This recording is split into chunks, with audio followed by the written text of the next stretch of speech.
भी कर रही थी, ठीक है, ये ड्रेस मेरा रानी का है। तो इस ड्रेस से मुझे याद आ गया, जब मैं ये शूट पे थी ये ड्रेस मैंने पहना, तो ये जैसे कि मैंने अभी किया है, तो ये इसका स्टेप थे।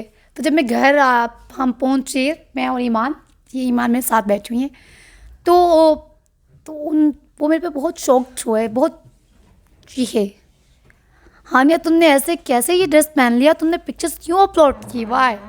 तो मैंने कहा डॉक्टर साहब कि क्या हो गया, सब एक्ट्रेस करती हैं, तूबा भी तो करती है। कहते तुम खुद को तूबा के साथ कंपेयर मत किया करो, तुम तूबा की जूती के बराबर भी नहीं हो, तुम मेरा प्यार हो। जी ठीक है, मैंने सुन ली बात।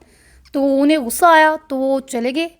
अब उमैर और जावेद उनके वो घर पे होते हैं, तो वो चले गए। फिर वो, आप जैसे कि सब मीडिया वालों को पता है कि हानिया हमेशा सीवीओ पे होती है। आपने मेरी काफ़ी पिक्चर्स देखी होंगी सीवीओ की टिकटॉक्स की हर। अब आप बताएं कि अगर मैं वहाँ पे उनके साथ नहीं थी तो सीवीओ पे रोज़ के, अगर मैं गुलस्तान जौहर में होती थी तो वहाँ से तो सीवीओ में आने तक बहुत टाइम लगता है, तो हानिया आए रोज़ सीवीओ पे क्या कर रही होती है।